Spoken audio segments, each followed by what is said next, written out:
Thank you for taking the time to watch this episode of Life Support. If you enjoy the content, we would ask that you like it, hit subscribe, and share it with your friends. Hi there, I'm Steve Johnson from Five Stone Media. Pastor Paul is taking a short vacation break from the podcast, so we wanted to share a remarkable story we were able to videotape on a recent trip to Georgia, working with a prison organization called Red Clay Ministries. Today you're going to meet Willie Benton, who was incarcerated for 31 years and is now married and thriving since his release 5 years ago. The person you will hear asking the questions is Five Stone's Lee Bailey Sealer. And now to the story of Willie Benton. When I got in trouble, it started when I was 16, and I had a son. I had a child as a teenager, and trying to provide for a young wife and a son, I started selling drugs, got involved with drugs and guns. At least that's what I told myself. Those are lies I told myself, the things I needed to do to provide, trying to take the shortcut. In doing that, I got involved with drugs from my brother. I have an older brother, he's a year older than I am. We got involved with some guys out of Miami and stuff. So at one point, unbeknownst to me, my brother, he actually stole some guns and drugs from these guys and never told me anything about it. As a result, they retaliated with me, kidnapped me, beat me, and I actually watched them shoot my brother. So, and this when I was 17, no words can describe how angry, how bitter, how frustrated, and how revengeful I was, after seeing that. I thank God my brother didn't die. Even though it was really horrible what happened to him and me. Long story short, I ended up taking the law into my own hand, getting some get back, some revenge. I ended up killing 2 guys. My co-defendant and I shot and killed 2 guys. So I was arrested and charged with 2 counts of murder when I was 17 years old. Found myself in a whole lot of trouble, didn't know how to get out of it. And happened in DeKalb County, a metro city of Atlanta, and they actually sought the death penalty. It was a death penalty case because of what happened to the 2 guys getting shot and killed in the car. So, like I said, I found myself in a whole lot of trouble. Didn't even know how to get out of it. That was the beginning of my whole incarceration experience. And it was at that point when I realized they were seeking the death penalty and being locked in a one-man cell on maximum security. I had a lot of time to reflect on how I got there. And what I wanted to do with my life if, I didn't if I had another chance at life. So that changed my whole perspective because I realized that I hadn't really done anything. And if I died that day or died in that situation, that how would my son remember me? How would my family would remember me? How would people who knew me remember me? The only thing that they will remember is this negative act that I created. So at that point, I kind of vowed that, and I prayed for the first time that if God would, show me some mercy, help me get out of this situation, that I would do something different with my life. I would make something of myself. So, as God is God, He definitely answered my prayer. I did not receive the death penalty. Instead, I was sentenced to 2 consecutive life sentences, which is a lot of time for a young guy. For some people, it may have seemed like my life was over, but for me, it was a new beginning because I was sentenced to life instead of death. I could have died, but I was still alive, and I had a wonderful opportunity. So in that situation, right then and there, I made the choice to do something with my life. So in going to prison, and going to one of the worst prisons in Georgia at the time was Alto. It was a prison that housed like 1,700 youthful offenders from the ages of 16 to 23. As you can imagine, this is a madhouse. It is the worst prison in Georgia. But it also could be one of the best prisons in Georgia because if you think about something designed for young guys, it had a whole education system. They had the real trade schools, real college programs. They had all those things. Think back to when you went in. Did you talk about the way you saw other people in prison, the other young men in prison? Did you see did you think you were different than other people in prison? Did you think different, do you think? Or how did you relate to people you were in with? I'm curious because I haven't heard someone talk about having that realization that quickly before. You're really young, and that was quick in your early sentence. I didn't think I was different. I didn't feel like I was different or special. But as I look back on it now, these are the things that help me understand how real God is. Because I was born with a set of gifts and talents and things that going to school, I liked going to school when I was younger. I was always, an above average reader. I was pretty good in school. I always knew how to write, even though I never thought anything about the things I was doing as anything different and unique. So given the opportunity to go to school as opposed to working, because, prison, they got work camps in Georgia. You can go out there and, dig up ditches and all this kind of stuff. But I was given the opportunity to do something different. So, and quite frankly, I really, at that point, being in one man's cell gave me an opportunity to get to know and love myself. So my focus was really not on what others were doing or trying to, be like others or even worry about what other people were doing, but really just trying to do the things that I like to do that will benefit me. So yeah, I didn't think I was different or special or anything like that. And also, I wasn't the only one. So, going to school, I surrounded myself with people who were doing the same type of thing, striving for the same type of thing. So that made a difference too. It's interesting to look at things in hindsight because, I'm not really a guy that really preaches or anything, but if you talk about a praying mother, that really gets me excited because my mother, she really prayed for me. Even when I didn't want to hear anything about, religion or Jesus or God, she really just prayed for me. And I think God really just watched over and honored that prayer. And definitely gave me a different insight, gave me a lot of wisdom and discernment that was different from what other people were doing. But even though I was sentenced to life, in actually consecutive life sentences, what people call running wild, because of my case was a death penalty case, they actually in Georgia, they give you what you call a unified checklist of appeals. It's a checklist that raises any and every issue that could come up in a death penalty case that may have it overturned. They try to do everything they do. So in doing that, I started going to the law library and started looking up things, understanding things myself. So I understood that at that time, a life sentence was not a death sentence. A life sentence did not mean you were getting out. In fact, when I went to prison in January, we're talking about January 1988, a life sentence in theory meant you only had to serve 7 years before you became eligible for parole. Now, in my situation, because I had 2 consecutive life sentences, which was enhanced punishment, it meant I had to serve 10 years on each life sentence before I became eligible. So even at 17, while it seemed like a long time, I had to do 20 years before I became eligible. That's 37 years old. I would still be very young, still have a whole life ahead of me, still have an opportunity to do the things that I wanted to do. So that's where a lot of hope came from. I did believe that if I stayed out of trouble, continue to do the things I like to do, go to school, become a better person, I really believed that I would get out of prison someday. What would you say to a young person who's in prison, who feels like they need to change who they are to survive? I would say to any young person, I don't know if you have to change who you are, but I think it's important that you discover who you are. And I think that's the great thing that comes with the relationship with God through Jesus Christ, is knowing who you are. But that's the biggest thing with a lot of teenagers, a lot of young people today, is we, experience identity crisis. They don't know who they are or what they were born to do or what they would like to do, and end up following a lot of people. I talk to a lot of young guys about gangs. Gangs and stuff are real big these days, right? And I asked them, okay, first of all, why do you call yourself a gang?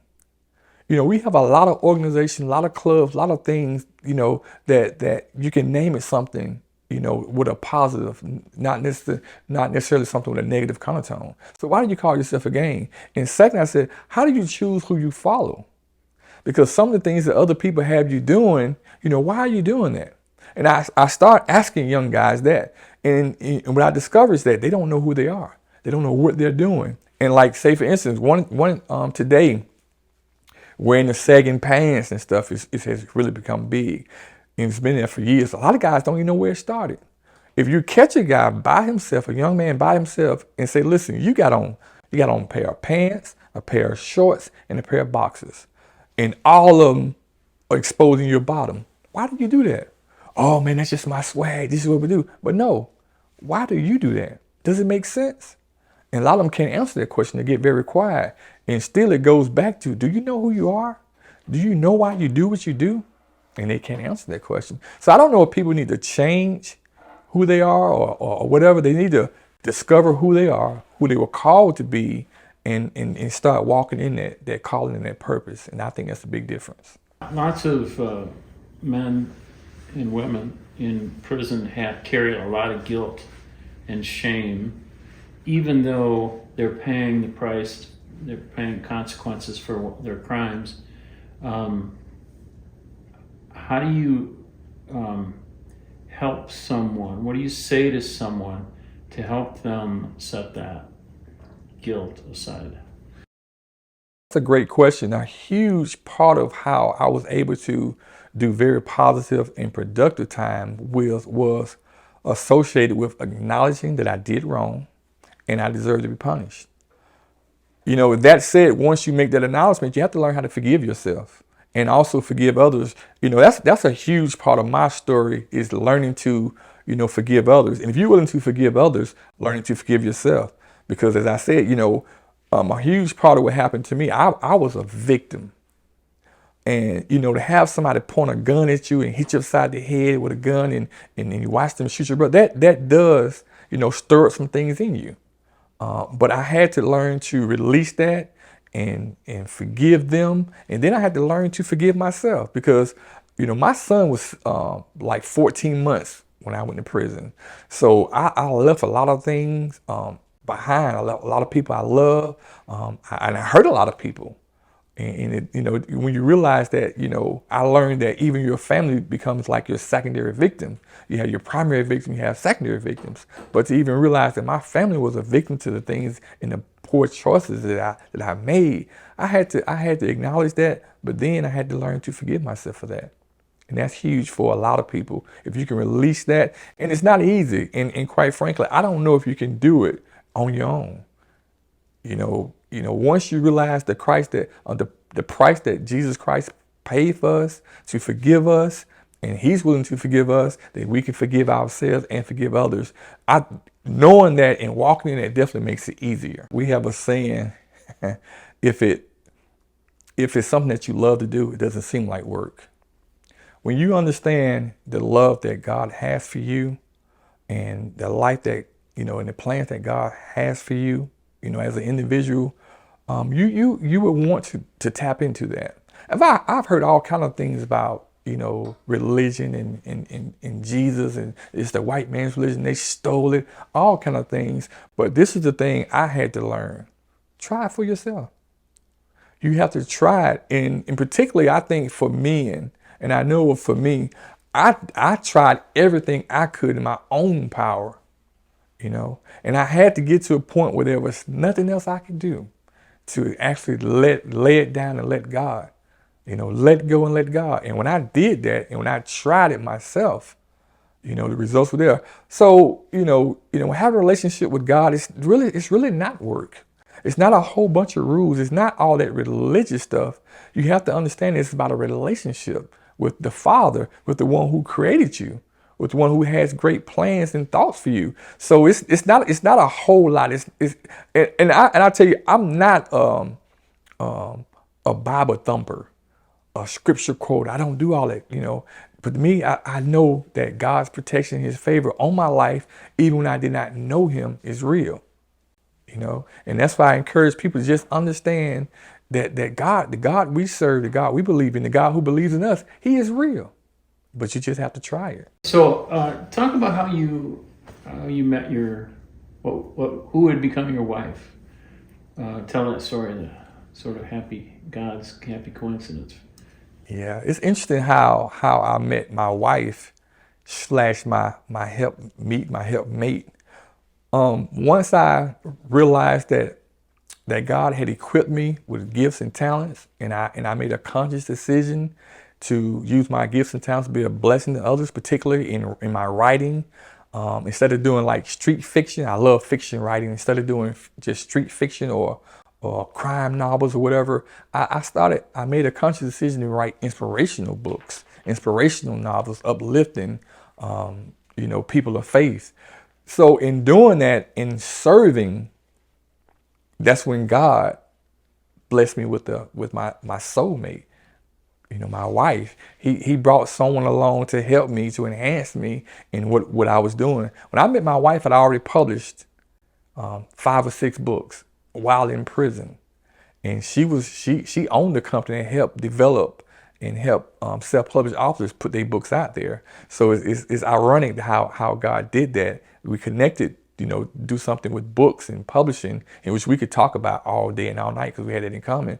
But we clearly realized that God was doing something very different, because we developed a very mutually beneficial relationship, friendship, where she was helping me, I was helping her, and together we was helping others. So that's how God did that. Talk about how long you had. Where were you in your sentence when you met? And then were you worried about having a relationship with someone because you were still locked up and you didn't want to make them wait? Or Yeah, initially when I was first locked up, like, I knew I had to do a lot of time. So my focus was primarily on myself. I was not trying to be in any kind of relationship or a prison relationship, anything like that. But by the time I met my wife and was, actually, being very positive, productive, writing books and things like that, I had probably served almost 25 years. And at that time, I had been denied parole maybe 3 times. 3 times, 2 years. We call it a set-off, or 2-year set-off. They told me to do 2 more years. So when I met her, I was getting ready to come off of parole in like maybe 7 months. And I was definitely thinking that I would be getting out. So that changed my whole perspective on being in a relationship. I served almost 31 years in prison, and it's like now that God has redeemed the time, redeemed everything. It's just like, man, when did that happen? It's like a whole nother lifetime. But that's how fast things go, and that's how things work when you align your plans with God's plan, when you focus on what he would have you to do and not on your situation. For anyone looking to be released from prison soon or upcoming, my advice is to take a look around where you are in whatever institution, whatever prison you are, and take a look at it with different eyes. Understand that the rules that you follow, the things that you're doing, that they're asking you to do, those things are actually in place designed to help you, prepare you for your release. It's funny, I kid you not, but a lot of things, like say for instance, the prison I was at, they talked a lot about get ready for inspection. A lot of people always visit our prison. You always have to clean, have to get up in the morning, have to do these things. But guess what? When I came back to the free world, as we call it, I realized it's the same thing. I work for a huge corporation now. A lot of visitors come, a lot of business clients come, and guess what? It's almost the same thing. Get ready for inspection. Get in here early, get everything cleaned up, paint this and get out. It's almost the same thing. So while some people be freaking out about it, I'm used to it. It's almost the same thing. So that's the thing I would say to people in prison is realize that, everything is a matter of how you look at it, how you focus on it. But understand that everything that's before you in prison is going to prepare you to get out of prison and stay out of prison if you take it seriously, if you take it to heart, and learn the things that you need to learn. There's a lot of guys, women too, get out of prison and they want to put it behind them and pretend it never happened. Is that healthy? Should you use your time, use the memory of your time after you're out? How do you treat that? That's a great question. And really, I want to say it really depends. You never forget what you've been through. You never forget where you come from, but you also don't stigmatize yourself. You don't become stuck to a label. Now, I give you an example of things that, how prison works. People used to always ask me, are you an inmate or are you a convict? What do you think my answer would be? My answer is I'm neither. You can't put me in the box. If you want to call me something, call me a son of the Most High God. You understand? So I know guys that in prison, they I've been in 10 years, I've been in 15 years. It means you're a veteran of it, and that's a badge, that's an honor you wore. And I know even going through the transition center where it was along with myself, it was another guy that had life and he was released too. But in almost every setting that we had, in every conversation that we had, we was taking groups and doing interviews and things, he always brought it up. Oh man, I served almost 30 years in prison. In prison. I don't think you have to do that. When your mind is focused on who you are, what you're called to do, what you're going into, I don't think you have to, wear that prison experience as a badge or use it as a crutch. I don't think you have to do all those things, And a lot of people tell me, man, if you never told me, I would never know you've been in prison.